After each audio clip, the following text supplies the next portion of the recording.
में स्थित एक व्यवसायी शिंदे जी के अपने परिवार वालों से संपर्क न करने की सूचना प्राप्त हुई। उससे व्यवसायियों को प्रलोभन देते थे कि आप इस बिजनेस में, स्क्रैप का बिजनेस है या कोई भी बिजनेस के लिए हम आपको इतने करोड़ का ऑर्डर देंगे, उस सिलसिले में आप लोग आइए, मिलिए। तो एक समय के बाद फिर हमें लगा कि ये किडनैपिंग का ही केस उचित प्रतीत हो रहा है, इसमें अनुसंधान करना। तो तत्काल में कुल अब तक 11 लोगों को गिरफ्तार किया गया है। जो शेष बचे अपराधी हैं उनकी गिरफ्तारी के लिए छापेमारी की जा रही है। लोगों का जो मॉडस ऑपरेंडाई है वो बिजनेसमैन को फ़ोन पे, मेल के द्वारा पहले ये प्रलोभन देते हैं, बिजनेस करने के लिए यहाँ पर बुलाते हैं।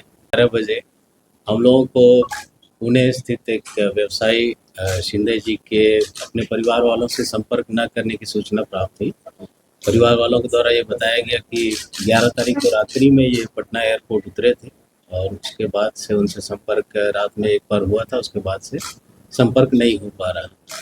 इस सूचना के पर हम लोगों ने तत्काल हवाई अड्डा में एक सनहा दर्ज करते हुए अग्रसर कार्रवाई की, जिसमें सेंट्रल एसपी के नेतृत्व में एक टीम का गठन किया गया, जिसमें एसडीपीओ सचिवालय 1, एयरपोर्ट थाना के थानाध्यक्ष और टेक्निकल टीम को लगाया गया और पुणे की पुलिस, महाराष्ट्र पुलिस के साथ समन्वय स्थापित करते हुए इस मिसिंग केस की जांच को आगे बढ़ाया गया। लेकिन एक समय के बाद फिर हमें लगा कि ये किडनैपिंग का ही केस उचित प्रतीत हो रहा है, इसमें अनुसंधान करना। तो तत्काल उसमें प्राथमिकी दर्ज करके हवाई अड्डा में अग्रतर अनुसंधान प्रारंभ किया गया।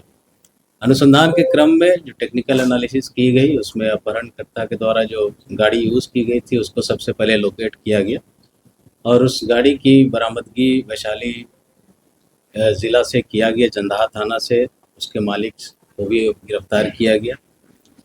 आगे अग्रतर अनुसंधान में पूछताछ और टेक्निकल इन्वेस्टिगेशन की बदौलत और भी बिहार ज़िले के 3 ज़िलों में छापेमारी की गई टीम के द्वारा और इस छापेमारी के क्रम में कुल अब तक 11 लोगों को गिरफ्तार किया गया है। जो शेष बचे अपराधी हैं उनकी गिरफ्तारी के लिए छापेमारी की जा रही है। जो व्यक्ति गिरफ्तार किए गए हैं उनसे पूछताछ की गई तो उन लोगों ने अपना अपना अपराध स्वीकार किया है इसमें, और अनुसंधान करते समय कन्फेशन में, पूछताछ में इस घटना के अतिरिक्त और भी 6 घटनाएं हम लोग के प्रकाश में आई हैं जो इससे पूर्व में घटित हुई हैं। इन लोगों का जो मॉडस ऑपरेंडाई है वो बिजनेसमैन को फ़ोन पे, मेल के द्वारा पहले ये प्रलोभन देते हैं, बिजनेस करने के लिए यहाँ पर बुलाते हैं। बेसिकली स्क्रैप डीलिंग और उस तरह की मेटल से रिलेटेड बिजनेस को लेकर, और जो व्यवसायी इनके झांसे में आते हैं उनको यहाँ बुलाते हैं पटना में और एयरपोर्ट से ही उनको किडनैप करके ले जाते हैं। फिर यूपीआई के माध्यम से या अन्य माध्यमों से उनके द्वारा पैसा एक्सटॉर्ट करते हैं, पैसा अपने अकाउंट्स में ट्रांसफ़र करते हैं या एटीएम के द्वारा उसकी निकासी करके फिर व्यवसायियों को छोड़ दिया जाता है। पूर्व में घटित घटनाओं के संबंध में हम लोगों ने इन्वेस्टिगेशन के दौरान जो भी हमें पता चला उन सभी व्यक्तियों से संपर्क किया गया है। कुछ लोगों के द्वारा अपने पेरेंट थाने, जहाँ के वो मूल निवासी है, वहाँ पर कांड दर्ज कराया गया है। जहाँ पर लोगों ने कांड दर्ज नहीं कराए हैं वहाँ उनसे हम लोग एप्लीकेशन लेकर और यहाँ प्राथमिकी दर्ज करके उन केसेस का भी अनुसंधान हम लोग प्रारंभ कर रहे हैं और इन सभी अपराधियों को उन कांडों में भी रिमांड पर लेंगे। इसके पहले की घटनाएं जो सामने आई हैं अभी तक 25 जनवरी, 6 फरवरी, 16 फरवरी को 2 घटनाएं हुई हैं। एक 27 मार्च और एक 27 मार्च का एक और है जो नालंदा में केस हुआ है, बिन ऑलरेडी रजिस्टर्ड है। अलग अलग व्यापारियों से इन लोगों ने अलग अलग अमाउंट एक्सटॉर्ट किया, 7 लाख से लेकर 30-40 लाख, 50 लाख तक के अमाउंट भी एक्सटॉर्ट किए गए हैं इन लोगों के द्वारा। इनका मुख्य सरगना जो पहले से इस स्क्रैप के कारोबार में रह चुका है, उसको अनुभव है इस धंधे के बारे में, जिसके बदौलत वो झांसा देकर लोगों को बुलाया करता था। उसकी गिरफ्तारी भी हुई है, उसके पूछताछ में कई अहम सुराग भी हाथ लगे हैं। उनकी सारी संपत्ति की डिटेल्स इत्यादि हम लोग खंगाल रहे हैं और आगे इन पर कड़ी से कड़ी कार्रवाई की जाएगी। इस पूरे अनुसंधान के क्रम में और गिरफ्तारी में मैं ऑन रिकॉर्ड कहना चाहूँगा कि बिहार ज़िले के नवादा ज़िला, नालंदा ज़िला और गया ज़िला की पुलिस, वैशाली ज़िला की पुलिस का बहुत सहयोग रहा हम लोगों को। इसके साथ साथ इस राज्य के बाहर की भी पुलिस का भी सहयोग हम लोग को प्राप्त हो रहा है और हमें उम्मीद है कि हम लोग जल्द से जल्द वहाँ भी जो अपराधी गए हैं उनकी भी गिरफ्तारी करने में सफल होंगे। इस केस को बहुत ही गंभीरता से लेते हुए हम लोग का प्रयास है कि जल्द से जल्द इसमें आरोप पत्र दाखिल करें और स्पीडी ट्रायल चलाकर इन सभी अपराधियों को सजा दिलाएं। युवती की क्या भूमिका थी सर इसमें? युवती की क्या भूमिका थी जिसकी गिरफ्तारी हुई? कुछ लोग हैं जो इस पूरे घटनाक्रम में मेन भूमिका में हैं, बुलाने से लेकर पैसा एक्सटॉर्ट करने में, और कुछ ऐसे लोग हैं जो अपराधी को प्रश्रय देने में हैं या उनको हेल्प करने में, अलग तरह से हेल्प करने में। तो कहीं ना कहीं कुछ ना कुछ भूमिका सभी की है, जिसके कारण जितने लोग गिरफ्तार हुए हैं सभी को हम लोग आगे अग्रसारित कर रहे हैं, जेल में। कितना रुपए का लेन देन बहुत अच्छा? अभी ट्रांजैक्शन बहुत ज़्यादा नहीं, इसमें 40-50 हज़ार के अराउंड, 90,000 के अराउंड का ट्रांजैक्शन ये लोग कर पाए थे। और इसी में जो पूछताछ में बताया कि और पैसा एक्सटॉर्ट करना चाह रहे थे सब, कुछ पासवर्ड वगैरह की डिमांड कर रहे थे लोग, जिसके कारण थोड़ी सख्ती से किया और उन लोगों ने अंततः हत्या कर दी। इसमें एक्सटॉर्शन के लिए ही उनकी हत्या कर दी और जहानाबाद में घोसी में वहाँ पे जाकर बॉडी को डंप किया। टोटल कितना रुपए का डिमांड किया गया?